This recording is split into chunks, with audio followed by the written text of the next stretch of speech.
ప్రభునందు మాకు అత్యంత ప్రియులైన దేవుని ప్రజలందరికీ యేసుక్రీస్తు వారి దివ్య నామంలో శుభాలు ప్రకటిస్తున్నాను. ప్రతిరోజు ఉదయకాల సమయంలో వాగ్దాన సందేశం ద్వారా మిమ్మల్ని మీ కుటుంబాలని ప్రభావితం చేయడానికి దేవుడు నాకు అనుగ్రహించిన మంచి అవకాశాన్ని బట్టి నేను ప్రభువును స్తుతిస్తున్నాను. మన దేవుడు మంచివాడు, ఆయన గొప్పవాడు, కీర్తనీయుడు, ఆయన స్తోత్రార్హుడు. నువ్వు నేను చేసే స్తుతికి పాత్రుడైన దేవుడు మన ప్రభువు. అపోస్తలుడైన పౌలు యేసు ప్రభు గురించి మాట్లాడుతూ అంటాడు, ఆయన సర్వాధికారం కలిగిన దేవుడై ఉండి నిరంతరము స్తోత్రార్హుడై ఉన్నాడు అనే ఆ మాటను పౌలు మహాశయుడు రాశాడు. యేసు ప్రభువును చాలామంది ఈ రోజుల్లో దేవునిగా గుర్తించలేకపోతున్నారు. బైబిల్ నిర్ద్వందంగా సెలవిస్తూ ఉంది, యేసు ప్రభు ఆరాధనీయుడు, ఆయన దేవుడు. ఆయన ఆరాధించడం మనందరి లక్ష్యము, మనందరి కర్తవ్యం. ఎందుకంటే ఆయన ఆరాధనీయుడు, స్తుతిపాత్రుడు. మనందరి కోసం శిలువలో మరణించి తన ప్రాణాన్ని మన కోసం బలిదానంగా అర్పించారు. ఎవరైతే దేవుణ్ణి అనుసరిస్తారో, ఆయన గట్టిగా పట్టుకుంటారో, వారి జీవితాల్లో నూతనమైన కార్యాలు, అద్భుతాలు జరుగుతాయి అనడంలో ఏమాత్రం సందేహం లేదు. ఈరోజు వాగ్దానం కోసం కనిపెడుతున్నారా? పరిశుద్ధ గ్రంథం మీ దగ్గర ఉంటే తెరవండి. యోహాను సువార్త 15వ అధ్యాయం 7వ వచనాన్ని ఈరోజు ధ్యానాంశంగా మనం చదువుకుందాం. The gospel according to John chapter 15 and verse 7. నా యందు మీరును మీ యందు నా మాటలను నిలిచి ఉండిన ఎడల మీకేది ఇష్టమో అడుగుడి, అది మీకు అనుగ్రహింపబడును. If you abide in me. దేవుడు మాట్లాడుతున్నాడు, మీ యందు నా మాటలు నిలవనివ్వండి, నా యందు మీరుండండి, అప్పుడు మీకు ఏది ఇష్టం అడగండి, అది మీకు అనుగ్రహిస్తానని యేసు ప్రభు చెప్పారు. యోహాను సువార్తలో యేసు ప్రభు దైవత్వం చాలా చాలా స్పష్టంగా ప్రతిధ్వనిస్తూ ఉంటుంది. పరిశుద్ధాత్మ దేవుడు యోహాన్ను ఎట్టి విధానంలో ప్రేరేపించారంటే యేసు ప్రభు దైవత్వాన్ని చాలా స్పష్టంగా సువార్తలో రాసుకుంటూ వచ్చాడు. ఆ కారణాన్ని బట్టే తక్కిన సువార్తికులు రాయని చాలా అంశాలు అపోస్తలుడైన యోహాను రాసుకుంటూ వచ్చారు. 15వ అధ్యాయం దగ్గరికి వచ్చేసరికి యేసు ప్రభు వారు చెప్పిన అద్భుతమైన ప్రసంగం, దీన్ని అప్పర్ రూమ్ డిస్కోర్స్ అంటారు. యేసు ప్రభు వారు మేడగదిలో చెప్పిన ఈ మాటలన్నీ కూడా 13వ అధ్యాయం ప్రారంభం నుండి 15వ అధ్యాయం దగ్గరికి వచ్చేసరికి ఫలించుట అనే అంశాన్ని ఎక్కువగా యేసు ప్రభు హైలైట్ చేశారు. ఒక వ్యక్తి తన పాపినని గుర్తించి యేసు ప్రభువును అంగీకరించిన తర్వాత అయిపోయిందా? ఆధ్యాత్మిక జీవితం అక్కడతో ముగించబడిందా? ఖచ్చితంగా కాదు. ఒక వ్యక్తి రక్షణ పొందిన తర్వాత కూడా తన రక్షణను కొనసాగిస్తూ దేవునికి మహిమకరంగా బ్రతకాలి. పరలోక పిలుపు మనకు అందేంత వరకు కూడా మన జీవితం దేవునికి మహిమార్థమై ఉండాలి, ఆయన్ను గణపరిచేదిగా ఉండాలి, భావితరాలను ప్రభావితం చేసేదిగా ఉండాలి. రక్షణ చాలా ప్రాముఖ్యమైనదే, అయితే ఆ తర్వాత జీవితం ఫలవంతమైన జీవితాన్ని జీవించాలనే ప్రభు కోరుతున్నాడు. చాలామంది ఈ రోజుల్లో నేను రక్షణ పొందేశాను కదా, మారు మనసు పొందేశాను కదా, ఇంకంతా అయిపోయింది అన్నట్టుగా చాలామంది జీవిస్తున్నారు, ఇష్టానుసారంగా బ్రతికేవాళ్ళు. కానీ క్రైస్తవ జీవితం యొక్క ప్రాముఖ్యత రక్షణ పొందిన తర్వాత దేవునికి మహిమను తీసుకొచ్చే విధానంలో చాలా స్పష్టంగా కనబడుతూ ఉంటుంది. అపోస్తలుడైన పౌలు యేసు ప్రభువును రక్షణగా అంగీకరించాడు, కానీ ఆ తర్వాత అతని జీవితంలో వచ్చిన మార్పులు అనేక మందిని ప్రభావితం చేసే సంఘాలకు దీవెనకరంగా ఉన్నాయి. ఇప్పుడు దేవుని బిడ్డ, నీ రక్షణ తర్వాత నీ జీవితం ఫలవంతమైనదిగా ఉండాలని దేవుడు ఆశిస్తున్నాడు. మనం ఫలించాలని, బహుగా ఫలించాలని దేవుడు కోరుతున్నాడు. మనము ఆత్మఫలం ఫలించటం వలన, మారు మనసు తగిన ఫలములు ఫలించడం వలన, వెలుగు ఫలాన్ని ఫలించడం వలన పరలోకపు తండ్రి మహింపరచబడతారు. దేవుడు మనల్ని కలుగు చేసిన ఉద్దేశం అది కదా, ఆయన మనల్ని నిర్మించిన విధానమే అది కదా. నా పేరు పెట్టుబడి నా జనులు నా ఎదుగు తీసుకురండి, ఎందుకంటే నా మహిమ నిమిత్తం నేను వారిని కలుగు చేశాను, వారిని సృష్టించానని దేవుడే మాట్లాడాడు. నీ జీవితానికి ఒక అర్థం ఉంది, నీ జీవితానికి ఒక పరమార్థం ఉంది. ఫలించాలని దేవుడు ఆశిస్తున్నాడు. ఫలములు లేని జీవితం దేవునికి మహిమను తీసుకురావట్లేదు.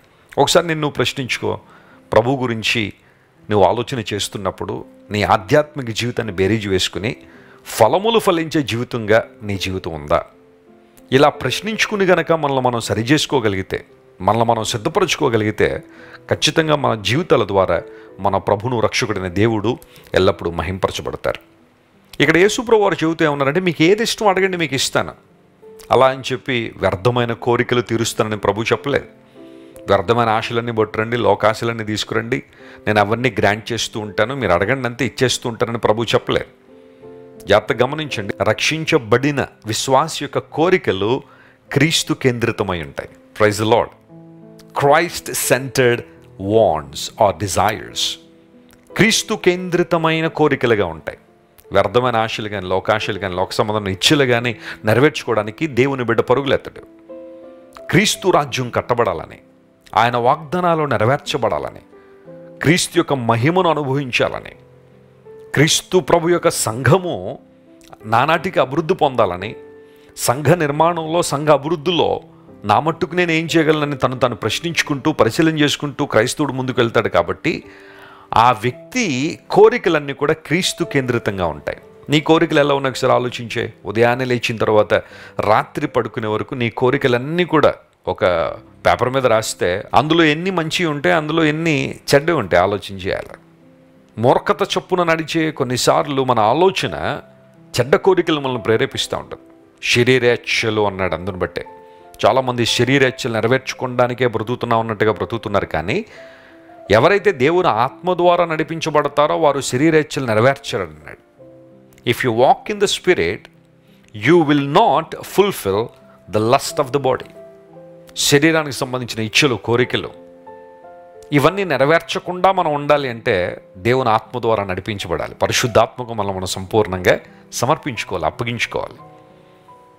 నా యందు మీరు నిలిచి ఉండండి, అబాయిడ్ ఇన్ మీ. నా పరిశుద్ధతలో, నా ప్రేమలో, నా సహవాసంలో మీరు నిలిచి ఉండండి. మీలో నా వాక్యాన్ని ఉండనివ్వండి. అప్పుడు మీకు ఏది ఇష్టం అడగండి, మీకు ఇస్తాను.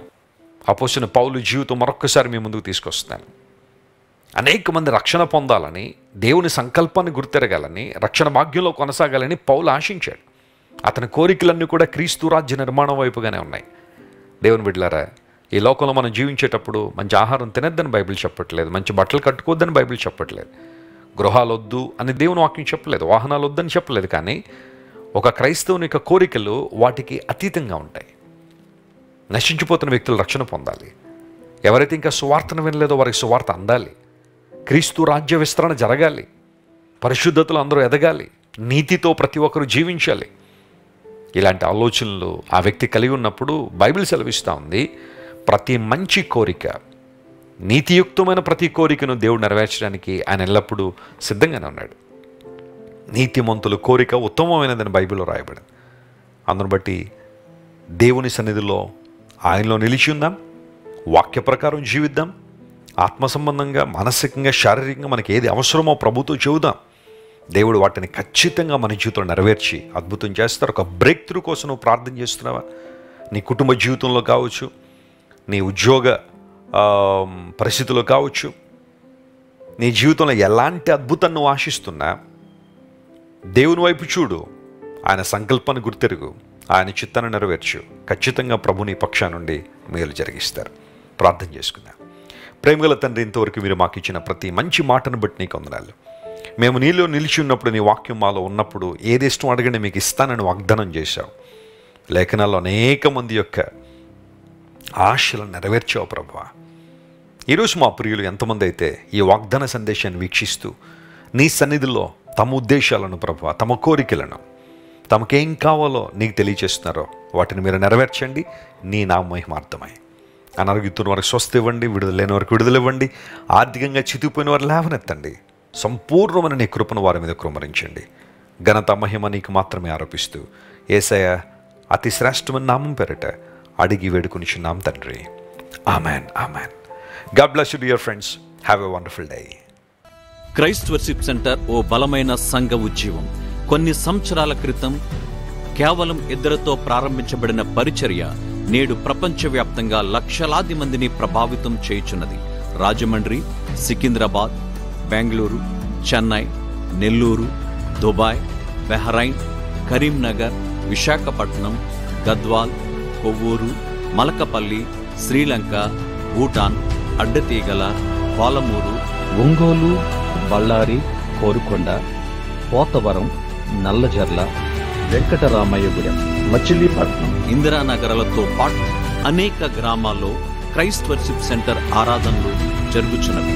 వాక్య సంబంధమైన ఉద్యమంలో, పరిశుద్ధాత్మ సంరక్షణలో కొనసాగాలనుకునే ప్రతి ఒక్కరికి మా ప్రేమపూర్వక ఆహ్వానాన్ని అందిస్తున్నాము. రండి, ఆత్మతో సత్యముతో ప్రభువైన యేసు క్రీస్తును ఆరాధిద్దాం. మీరు ఇంతవరకు విన్న దైవ సందేశం మరియు దేవుని సేవకులు చేసిన ప్రార్థన మీకు ఆశీర్వాదకరముగా ఉన్నదని విశ్వసించుచున్నాము. ఈ సందేశాన్ని మీ స్నేహితులకు, బంధువులకు షేర్ చేయండి. మీకు ఏదైనా ప్రార్థన అవసరత ఉన్నచో మా ఫోన్ నంబర్లకు కాల్ చేయండి. దేవుడు మిమ్మల్ని ప్రేరేపిస్తే విశ్వాసంతో సాగుచున్న ఈ పరిచర్యను ప్రోత్సహించండి. మరిన్ని వర్తమానాలు, పాటలు వినుటకు జాన్ వెస్లీ మినిస్ట్రీస్ అను మా యూట్యూబ్ ఛానల్ను సబ్స్క్రైబ్ చేసుకొనండి. ప్రభువైన యేసుక్రీస్తు కృప మీకు తోడైండును గాక.